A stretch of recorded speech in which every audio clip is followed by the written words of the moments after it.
Okay, so here we are live once again with another G.I. Joe Classified Series unboxing, and this is Carl Doc Greer, one of my favorite characters. Yeah, they started putting the names at the top here, and you can see on this one, got Sergeant Stalker down at the bottom. You can see on this one, it's got Shipwreck, got his name down at the bottom, but now they got the names at the top. So I'll try to. Oh, where is the name? Oh yeah, that's right. They put it at the top now. So just doing anything they can to throw me off, I guess. So looking forward to opening up this guy. He's been one of my favorite GI Joes since he was originally introduced back in the '80s. I like the idea of there being a team medic because you might need one in case your guys get shot or something. And of course, when I was a kid, showing my age here, one of the biggest TV shows on the air was MASH, which was a show about army doctors. So it was a concept I was pretty familiar with at that time. And, I think around the time the G.I. Joe was starting, that was when MASH was just about to go off the air and had like maybe, I think it was like the biggest ratings for any episode of any like scripted television show, not counting things like the moon landing or something like that, elections or something. But yeah, Doc had uh, an important place on the team just because of that.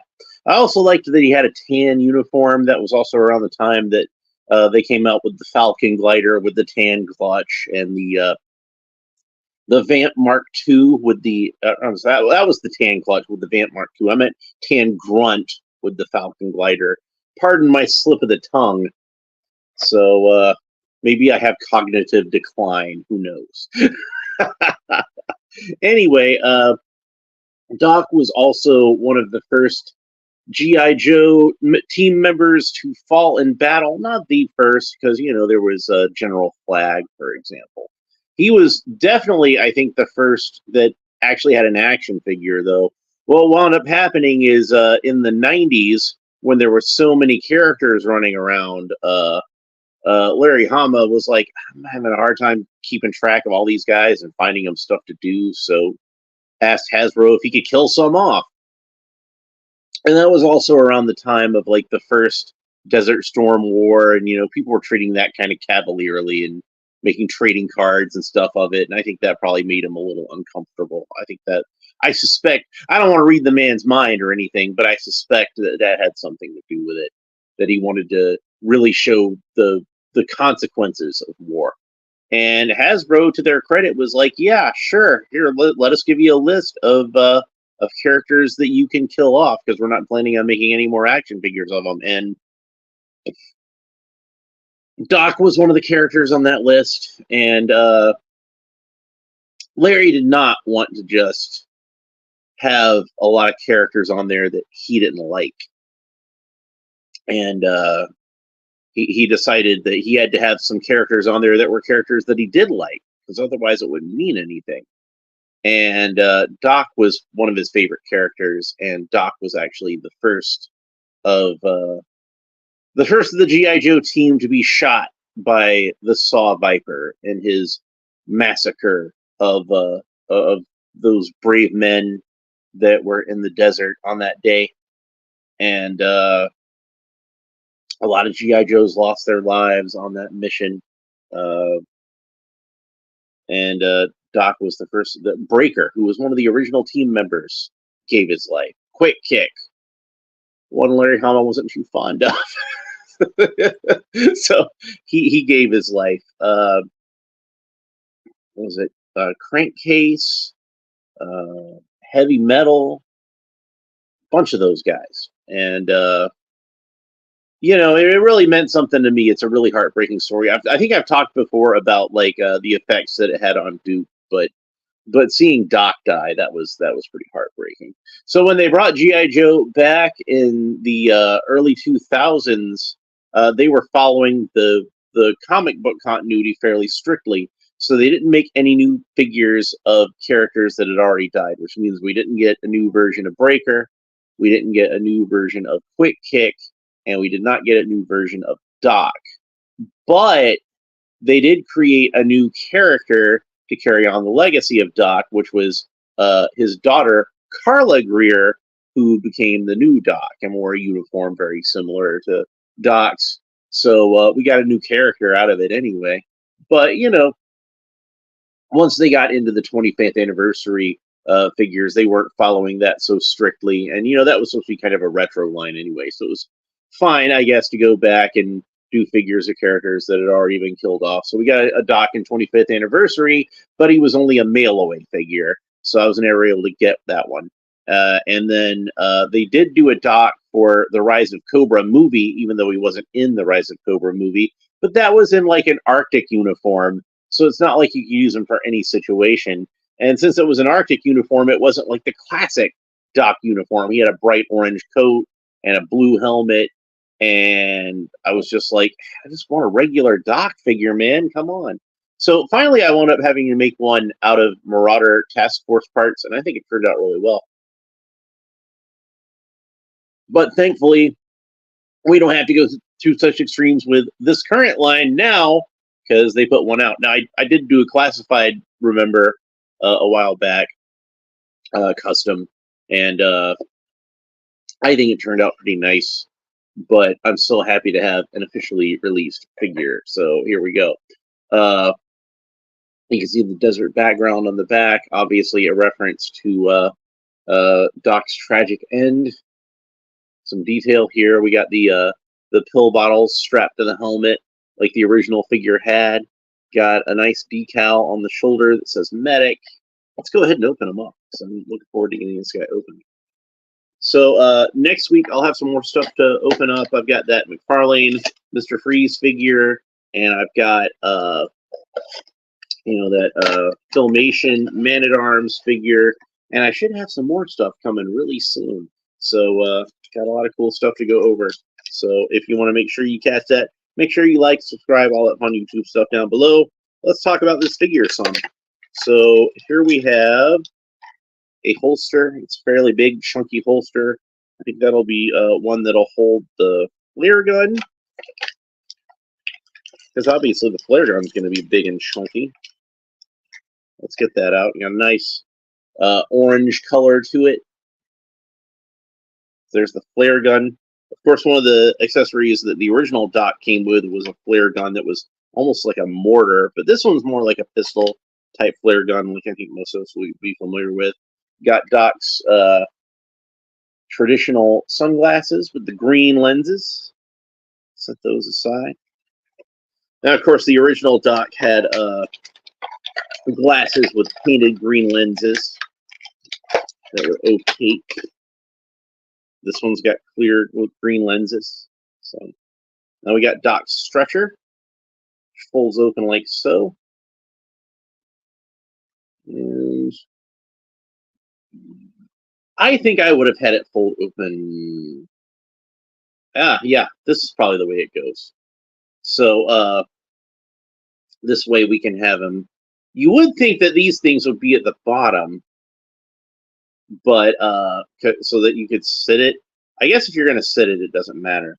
But if you're going to have it carry them, I would have them carry it this way. And the reason I would do that is because it's got this backpack tag on here. So then I should have some kind of classified figure on here somewhere. I just opened up a bunch of them. Oh well.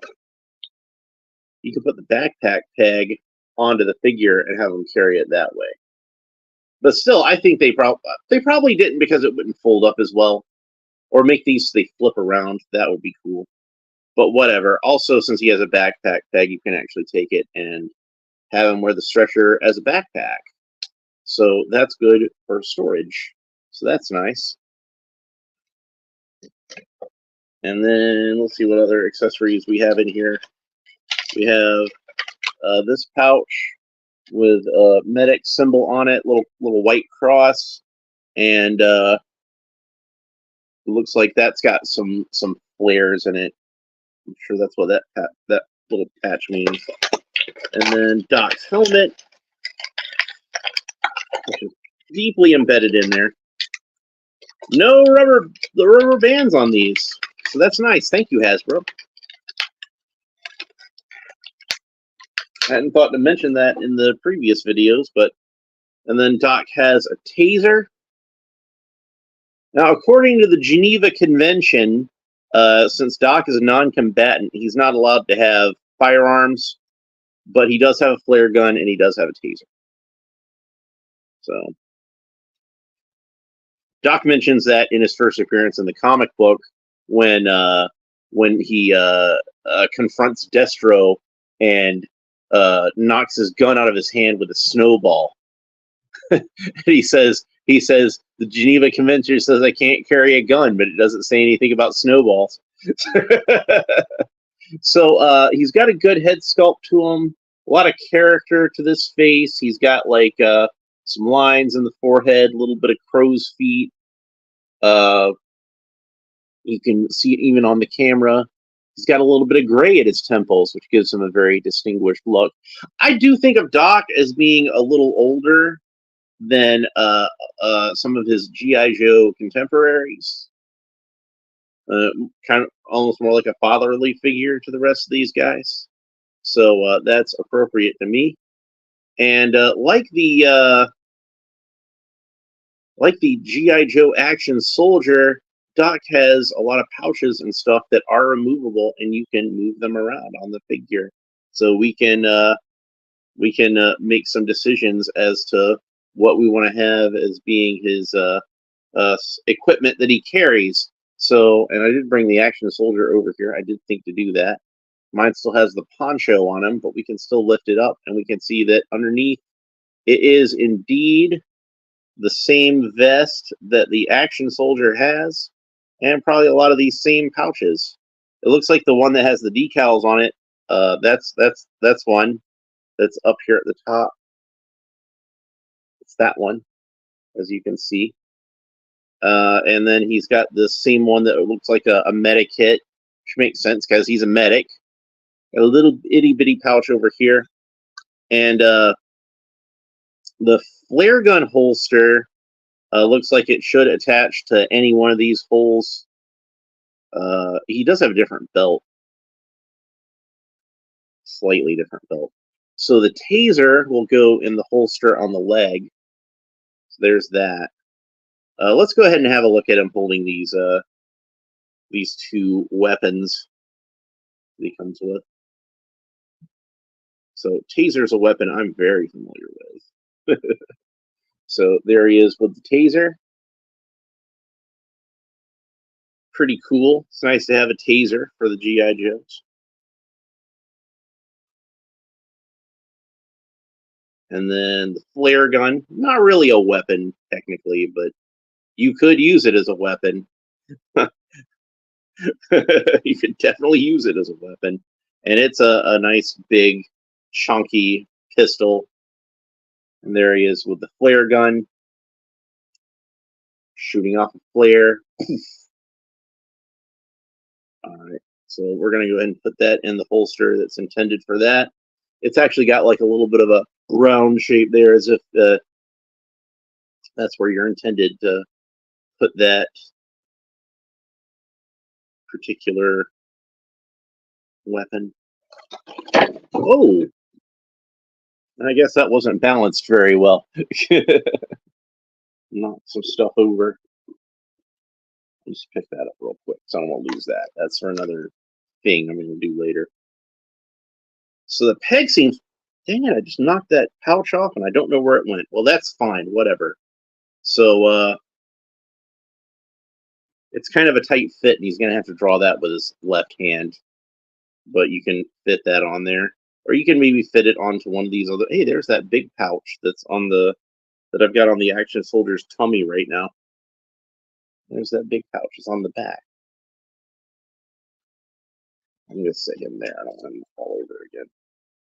And when he fell, I don't know where his rifle went. So I'm going to have to hunt that down later.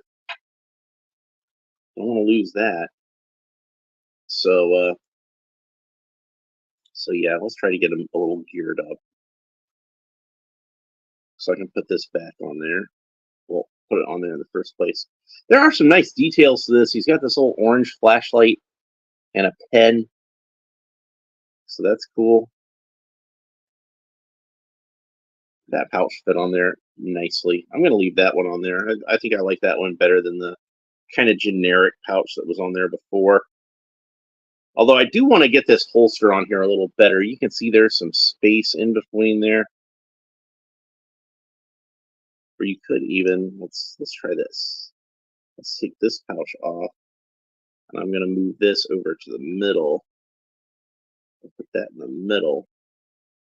Now, one thing about this vest I'm going to say is I do wish that technically you can take this off, but you have to take the arms off the figure to do it. And I wish with Doc especially, so there, now that's a good place to put that, I think. With Doc especially, I wish that they had actually put the, what was I going to say? Dang it, I got distracted. Oh, I wish they had made the vest so maybe it had like some openings on the side where you could actually take the vest off easily, and then it could look a little bit more like the classic look of Doc. Speaking of the classic look, I also wish they had had the sleeves go just past the elbows like the original figure had. They could have just reused Doc's or Duke's arms. They did that with Flint, and he wasn't even supposed to have sleeves that go down that far. So let's put the helmet on him. There we go. It does have a strap, a chin strap, and I just knocked that pouch off. Damn. Just got stuff falling all over the place on this episode. I'm pretty sure it went into this little caddy I have down here, which has got a bunch of action figures in it. So it's probably deep within there, so I'll find it later. If it didn't go into that caddy, it went into the box that was underneath the caddy, and that's where I have some paints. So we'll be able to get it. In fact, I'm just going to pull the holster off because I don't want to lose that. So it is going to take a little bit of effort to get the chin strap over. But once we get it over, I think it's going to look really cool. So it'll be worth the effort. Oh, there we go. That fit on there rather nicely. So at least you don't have to worry about his helmet being loose. So let's go ahead and we'll put the glasses on him. And I figure that'd be the best way to put the glasses on is to have the straps of the helmet help hold it on. And that way we make sure we don't lose it. Ah, there we go. That's the Doc that I remember from when I was a kid with the cool green sunglasses and the helmet with the pill bottles on there. When I made my custom of Doc, I used some of Marauder's shotgun shells and repainted them to be pill bottles. And somebody complained, "Oh, I don't think it'd be very good for him to have pill bottles rattling around on his head." And I'm like, I'm sure he has them stuffed with cotton or something. It's like that on the original figure.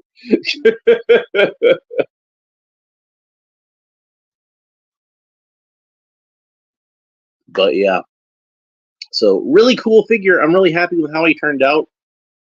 It is definitely a nice homage to the original Doc as I remember him from my childhood. Doc was a really cool character on the cartoon also. Like they used him a lot of the times as kind of like almost like a mad scientist character where he would be the guy that would like usually invent a lot of stuff. Maybe because they just didn't have as much call for an actual medic on a cartoon show where they were kind of trying to avoid violence as much as possible. So we probably just since nobody's getting shot, we probably better find something for this guy to do. But as far as I'm concerned, Doc is like kind of like one of those genius characters. So he can be a scientist as well as a doctor. That's fine. So they did a great job on this figure, I think. It's a good update on the classic character. I think that that anybody who had the original figure when they were a kid would be pretty happy with this. You know, yeah, there's a couple of nitpicks we could do. but for the most part, I think it's pretty good. You know what I haven't done yet? I haven't gone over the articulation, so let's go ahead and do that. Oh yeah, we should have a look at the patches on the figure. They did a good job with those. So there's that medic patch, and then we got this symbol over here.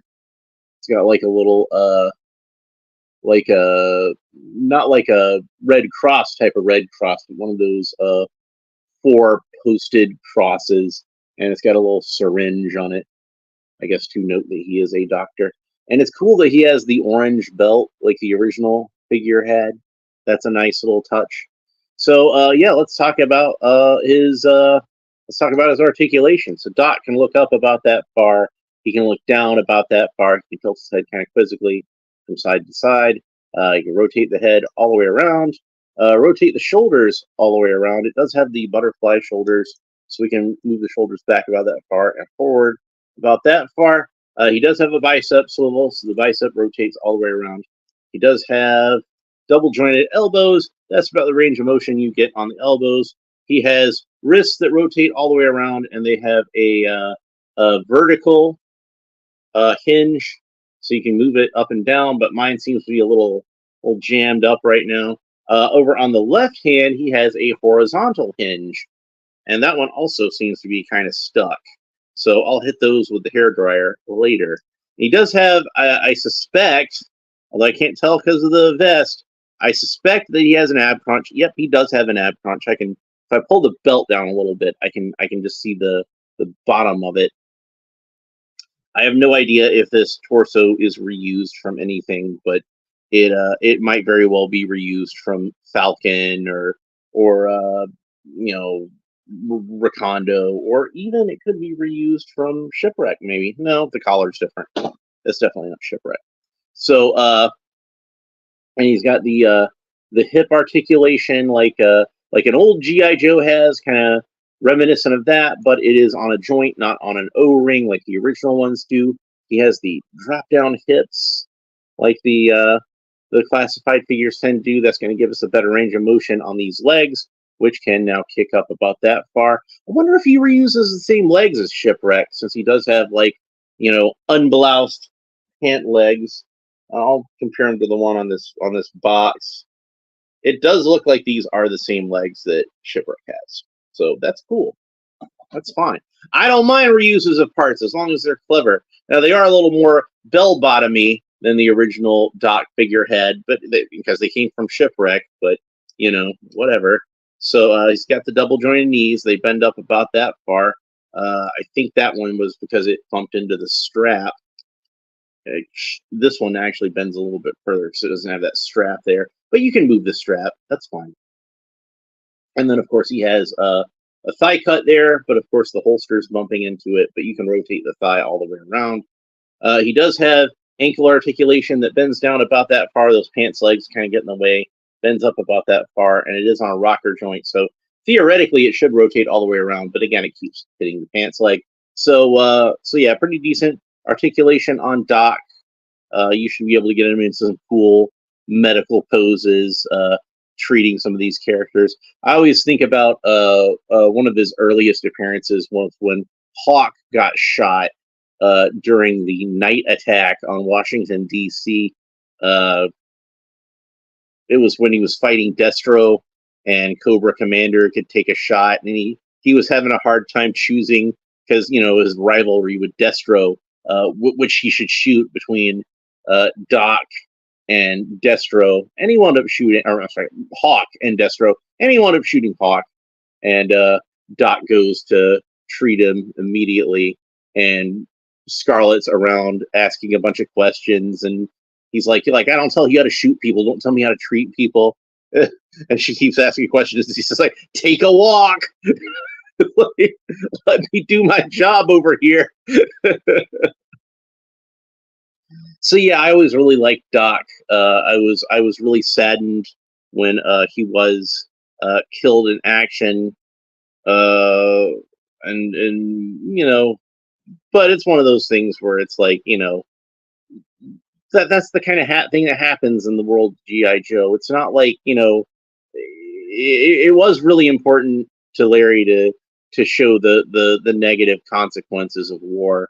And I'll always remember Doc as a hero who put his life on the line, and in service of his country and his fellow soldiers. So he'll always be one of my favorite characters. In my mind, I always have this scene with Doc and his daughter when she was still in medical school, and he was working with the GI Joe team, and she's just like, I don't get it. You're such a brilliant physician. You could be doing anything. You could, they wanted you to be the head of medicine at Johns Hopkins, and you're out here playing soldier and slapping band-aids on on these grunts, and I don't understand why you do that. And Doc just says to her, maybe you will one day. And then when Doc loses his life, that was the thing that made her realize how important it was that he did the thing that he did. And that was when she wound up joining the army so that she could follow in her father's footsteps. And she's a brilliant physician. She could have written her own ticket and gone anywhere, just like her father. And just like her father, she decided to use her skills and her abilities to protect her country, basically. So really cool character, really cool figure. I'm really happy to finally have Doc as a member of the GI Joe classified team, because he's definitely one of my favorite GI Joes. But what do you think of Doc? What do you think of the figure? What do you think of the character in general? I want to know. Let me know in the comments down below. And also, while you're down there, make sure you like, subscribe, all that fun YouTube stuff down below. I'll be back sometime next week, maybe Monday, maybe Tuesday. I don't know yet, because I don't know what my schedule's like yet. Work's been kicking my ass lately, and it's I haven't been getting these videos out as frequently as I would like, but I do have a lot of cool stuff that I want to open up. We got the new McFarlane Mr. Freeze in the animated series colors. Really excited about that. I got some more cool stuff on the way. Still got a lot of cool stuff that I haven't even opened up yet that I've got piled up over there that I need to get to a lot of that stuff. I did sleep really well today. That was good, because I don't oftentimes get a good sleep. But I had a really weird dream where in my dream, this is the weird dream that I had. I dreamt that there were a bunch of people trapped in a storage locker. They couldn't get the door open. And like a large storage locker, like what you would put on a train or something like that. And Biff Tannen, this is like the Vegas era Biff Tannen, had made a bet with Marty McFly that he could get the people out of the storage locker. And Marty took the bet because he's like, there's no way Biff's going to be able to get these people out of the storage locker. And he didn't know that Biff had a portal gun. So Biff used the portal gun and opened up the side of the storage locker, and all the people were able to get out of it. Now, here's where the dream gets weird. Among the people in the storage locker were the 2016 Ghostbusters. Biff became friends with them. And then the 2016 Ghostbusters and Biff hatched a scheme that Biff would steal the DeLorean and go back in time and make it so that the original 1980s Ghostbusters didn't exist. So the 2016 Ghostbusters would then be the only Ghostbusters.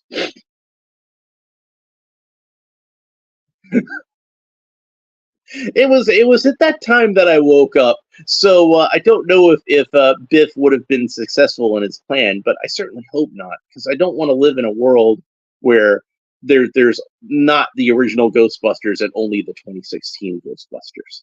So hopefully Marty and Doc Brown figure out a way to stop that from happening.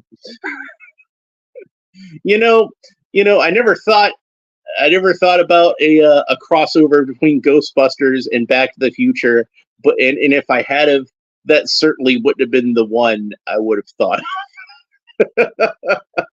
Anyway, just a little aside there for people who actually stick around to the end of the video. I hope you enjoyed it. Again, make sure you like and subscribe. All the fun YouTube stuff down below. We will talk to you next time. Bye.